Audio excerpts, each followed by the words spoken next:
Assalamualaikum warahmatullahi wabarakatuh. Apa khabar murid-murid Ustaz? Alhamdulillah sekali lagi kita dipertemukan dalam siri video penerangan PDPC bagi mata pelajaran Imla tahun 6. Jadi insya-Allah untuk kali ini Ustaz akan terangkan pelajaran kedua, tajuk besar yang kedua, iaitu tajuk yang terakhir dalam kitab ataupun dalam buku Imla tahun 6 ini. Jadi pelajaran kedua ini kita belajar tajuk waw zaidah di pertengahan kalimah. Okey, maknanya waw tambahan yang berada di tengah-tengah kalimah. Dia tidak duduk di depan, dia tidak duduk di belakang. Okey, tengok pada muka surat yang ke-27. Ya, dalam buku teks tengok muka surat 27. Okey, ada tengah tu baca dan fahami. Kita tengok huruf waw dinamakan sebagai waw zaidah apabila, okay, sebab dalam Al-Quran ni dia ada banyak huruf waw. Ada waw yang memang huruf asal kalimah tersebut. Okay, ada waw yang kita kata waw tambahan, iaitulah waw zaidah ni. Ditulis di pertengahan kalimah isim isyarah. Isim isyarah apa dia? Kalau dalam bahasa Arab kita belajar isim isyarah ni ialah kata tunjuk. Kata tunjuk. Contoh kata tunjuk dalam bahasa Melayu apa dia? Itu. Itu rumah, contoh. Dia handsome, contoh. Kamu, itu pun kata tunjuk lah. Kamu bolehlah. Awak, itu pun kata tunjuk lah, isim isyarah. Ambil buku itu. Okay, itu termasuk dalam isim isyarah. Tapi dalam bahasa Arab dia adalah kalimah-kalimah yang menunjukkan isim isyarah. Kalau nak tahu kalimah-kalimah yang menunjukkan isim isyarah ini apa dia? Boleh tengok pada muka surat yang ke-33. Okay, yang ada gambar pakcik ini, dia tengah tunjuk pokok ke apa tu. Okay, atas sini ada beberapa isim isyarah yang diberikan. Contohnya menunjukkan pada jarak yang dekat. Maknanya kita tunjuk sesuatu tu, benda tu dekat sini ke ataupun benda tu dekat sana. Okey. Contoh haza, ini. Contoh buku ni kan. Bila kita sebut haza kitab, ini adalah kitab. Hazal kitab, ini kitab. Ini buku teks. Okey. Jadi benda tu dekat. Kalau dia jauh maka kita gunakan yang sebelah kiri itu, dia ada zalika, zanika, ulaika. Okey. Tilka, tanika, ulaika. Itu semua benda-benda yang jauh. Mereka, dia, siapa lagi? Itu, contohlah. Ni antara contoh-contoh isim isyarah. Kalau dalam isim isyarah itu ada huruf waw di tengah-tengahnya, maka waw itu kita panggil sebagai waw zaidah. Okey, tengok balik muka surat tadi, muka surat 27. Baik, ditulis di pertengahan kalimah isim isyarah antaranya adalah ulaika. Okey, ulaika maksudnya mereka itu. Okey, ada waw di tengah-tengahnya, maka itulah yang dipanggil sebagai waw zaidah. Bersamaan dengan ulai pun sama juga, ada waw zaidah di tengahnya. Okey, itu yang pertama. Kalau waw itu duduk di tengah-tengah isim isyarah, kata tunjuk tadi, kata tunjuk. Kemudian yang kedua, bila waw itu berada di tengah-tengah kalimah yang bermaksud sahib, iaitu pemilik. Pemilik ni apa? Pemilik ni maksudnya kalau kita kata seseorang itu memang seorang yang memiliki ilmu. Okey, memiliki ilmu. Jadi kita kata dia sebagai sahibul ilm, pemilik ilmu. Ataupun dia sebagai seorang pemilik kitab. Contohlah kalau dia tulis buku, okay, dia tulis buku, kemudian kita kata dia ni pemilik kitab, sahibul kitab, dia ni pemilik kitab tu. Jadi kita nak kata macam mana? Contoh bawah tu, ulatu. Okay, ada waw di tengah-tengahnya. Kemudian ulu. Ini kita akan tengok maksudnya dalam ayat-ayat di belakang tu. Okey, ulu. Jadi biasa kita dengar dalam Al-Quran ulul albab. Okey. Uli. Itu pun berada di tengah-tengahnya. Ni bukan uli tepung ni, bukan ni. Ini kata yang bermaksud sahib ni. Baik. Kita tengok contoh waw zaidah di pertengahan kalimah yang ada dalam Al-Quran, yang diambil daripada Al-Quran. Okey, contoh ayat dalam surah Al-Baqarah ayat 269. Okey, tengok yang bawah tu ada ulul albab. Kita dah sebutkan tadi, ulul albab. Yang ini menunjukkan kepada sahib. Apa maksud ulul albab? Iaitulah orang yang memiliki akal fikiran. Kita semua ada akal fikiran, tapi kalau kita tidak menggunakan akal fikiran kita dengan baik, maka dia tidak diiktiraf sebagai orang yang berakal. Maka dia diiktiraf sebagai orang yang tidak berakal. Jadi orang yang berakal ni syarat dia ialah mesti mensyukuri akalnya dengan menggunakan akal itu sebaik yang mungkin. Okey. Sama juga dengan misal yang bawah, ulul ilmi. Okey, ulul ilmi ini maksudnya mereka itu orang-orang yang berilmu. Okey, ulul ilmi, mereka itu orang-orang yang berilmu, orang-orang yang memiliki ilmu. Ini contohnya apa dia? Ulama. Okay, ulama ini orang-orang yang tinggi ilmunya, orang ulama ni.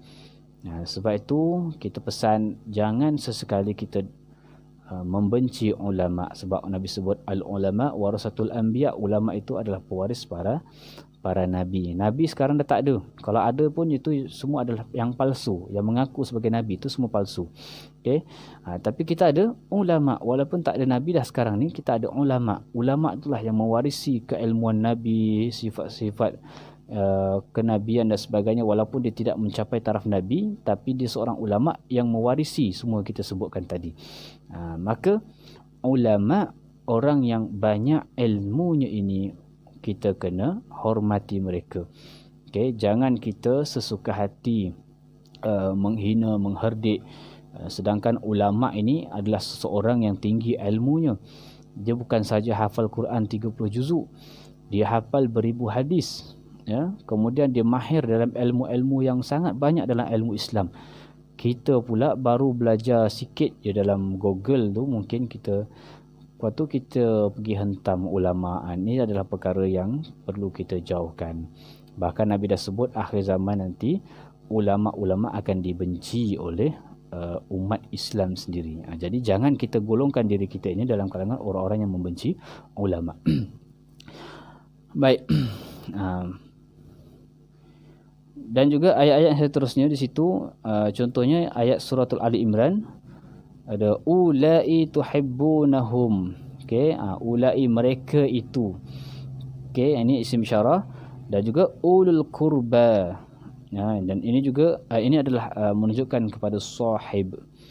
Baik, cuba tengok pada muka surat yang ke-30.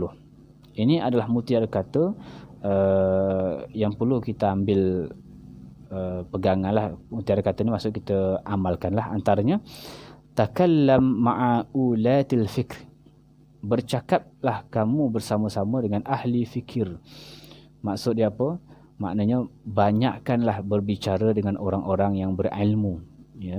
Sebab bila kita banyak berbicara dengan orang berilmu ni, satu, orang yang berilmu ini dia tidak akan cakap benda-benda yang sia-sia, dia tidak akan bercakap benda-benda kosong, dia tidak akan cakap benda-benda yang tidak berfaedah. Jadi setiap kata-katanya itu adalah kata-kata yang sangat bernilai nasihat. Ataupun kita banyakkan bercakap dengan orang-orang tua, sebab orang-orang tua ni pengalaman dia banyak. Bila kita bercakap dengan orang tua ni, pengalaman dia tu, dia cerita itu, dia cerita ini. Jadi pengalaman tu kita boleh ambil, ya. Kemudian kata-kata himmah yang kedua, mutiara kata yang kedua, ulai mudarrisuna yatadabbaruna, mereka semua guru yang terlatih. Mereka semua guru yang terlatih. Ini bukan kata-kata hikmah ni. Ini satu ayat kenyataannya.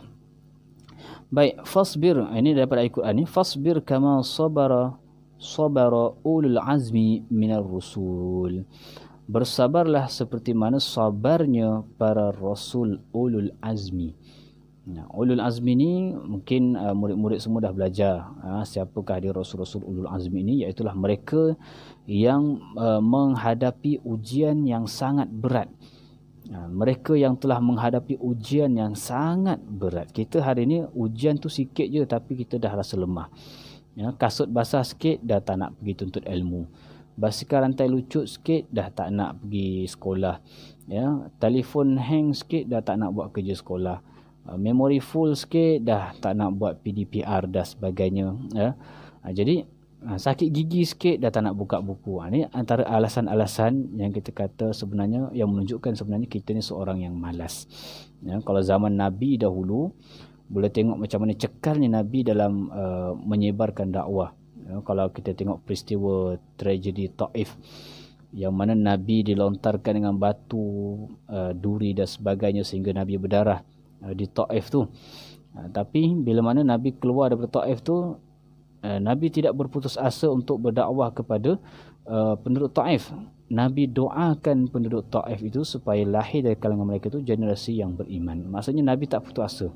Nabi tidak pula mendoakan kepada penduduk Taif itu supaya mereka ini dimusnahkan. Bahkan waktu tu malaikat dah datang dah. Malaikat dah datang dah bawa gunung tu. Wahai Rasulullah, nak tak aku timpakan gunung ni ke atas penduduk Taif supaya mereka rasakan azab? Nabi kata tak perlu. Nabi doakan penduduk Taif itu supaya ada di kalangan mereka itu yang beriman. Okey, itu antara itulah kesabaran Rasul Ulul Azmi yang perlu kita contohi. Walaupun kita tak boleh nak menyamai mereka 100% sebab kesabaran mereka, kecekalan mereka itu sangat tinggi, tapi kita kena ikut, jangan tinggalkan. Okey, yang seterusnya, ulaika hum ulul absar. Mereka semua adalah orang yang mempunyai penglihatan. Penglihatan macam mana? Bukan maksudnya celik boleh melihat tu, bukan. Itu memang penglihatan, tapi penglihatan yang dimaksudkan di sini adalah mereka yang nampak kehebatan dan kebesaran Allah Subhanahu Wa Taala bila mana dia melihat sesuatu. Contoh kalau kita melihat kita melihat kereta lah. Kita tengok kereta tu, kita nampak orang yang buat kereta tu hebat ke, ataupun Allah Subhanahu Wa Taala yang hebat yang menciptakan orang yang membuat kereta tu. Kita tengok pokok, kita nampak apa? Bukan nampak pocong ke, nampak pontianak ke, bukan. Kita tengok pokok, kita nampak kehebatan Allah. Kita nampak kebesaran Allah. Kita tengok bulan, kita kata, ya Allah, bulan ni sangat besar tapi dia tak jatuh. Hebatnya ciptaanmu ya Allah. Jadi kita nampak kebesaran Allah. Ini yang dimaksudkan mereka yang mempunyai penglihatan. Kemudian yang seterusnya, marartu biulil almi. Aku berjalan bersama-sama dengan orang yang berilmu. Macam kita sebutkan tadi, kita banyak berdampingan dengan orang-orang yang berilmu supaya ilmunya itu akan terlimpah kepada kita. Berdampingan dengan orang-orang yang berilmu ni, kita akan mendapat manfaat daripada ilmu-ilmunya tadi tu. Okey, contohlah. Okey, contoh kita masuk ke dalam hutan. Kalau kita nak masuk dalam hutan ni, contohlah kita nak jungle trekking kan. Kita nak bersama dengan orang yang tak pernah masuk hutan, ataupun kita nak bersama dengan orang yang dah berpengalaman masuk dalam hutan. Mesti kita nak bersama dengan orang yang memang dah berpengalaman masuk dalam hutan. Sekurang-kurangnya dia tahu ini boleh makan ke, ini tak boleh makan ke, ini boleh pijak ke, ini tak boleh pijak ke. Okay, ini tapak kaki binatang apa yang perlu kita buat kalau begitu dan begini dan sebagainya. Berbeza kalau kita masuk dengan orang yang memang tak tahu apa-apa pasal hutan, dia tak pernah masuk hutan, kita kata jom kita masuk hutan. Kau pernah masuk hutan? Tak pernah. Kau tak pernah juga. Jom ikut masuk hutan saja, nak cari pengalaman. Masuk-masuk jumpalah benda-benda yang tapak kaki sebagai contoh. Tengok tapak kaki ni macam tapak kaki kucing, tapi besar.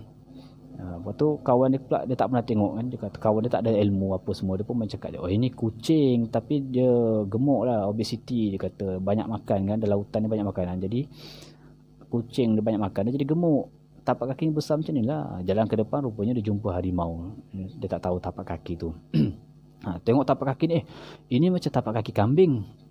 Alah, kambing je, jangan takut lah. Ke depan-depan rupanya ada babi hutan. Tapak kaki babi hutan dengan kambing ni dia lebih kurang je.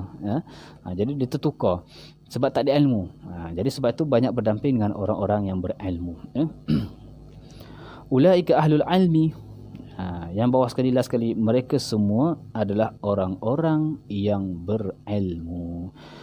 Okey, kata-kata ni tadi 1, 2, 3, 4, 5, 6. Ada 6 kotak ni tadi. Okey, 1 sampai 6 ni. Kita tengok yang pertama tu. Yang pertama itu, adakah dia isim isyarah ataupun dia yang menunjukkan kepada sahib. Kalau kita tengok rujuk muka surat depan tadi kan, muka surat 27 tu kan, ada syarat waw zaidah tu, dia mesti duduk di tengah-tengah kalimah, antaranya isim isyarah dan juga kalimah yang menunjukkan kepada sahib.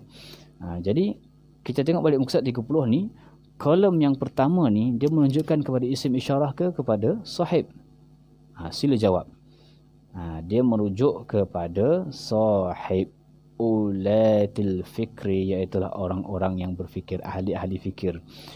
Okey, yang kedua, ulai mudarrisuna.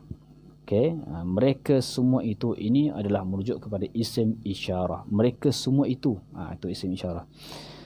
Okey, yang ketiga ni ulul azmi.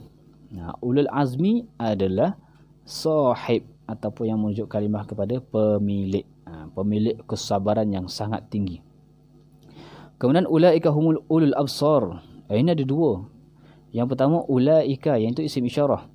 Yang kedua ulul absar, orang-orang yang memiliki penglihatan, maka yang itu adalah sahib ataupun pemilik. Kemudian yang kedua terakhir ulil ilmi. Ini juga merujuk kepada sahib, orang-orang yang berilmu.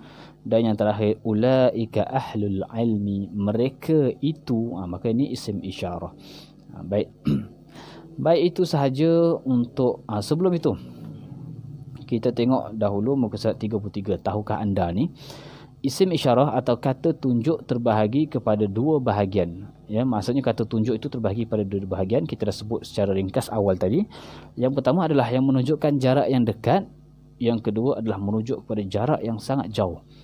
Okey, contohnya haza, hazani, haulai, hazihi, hatani, haulai.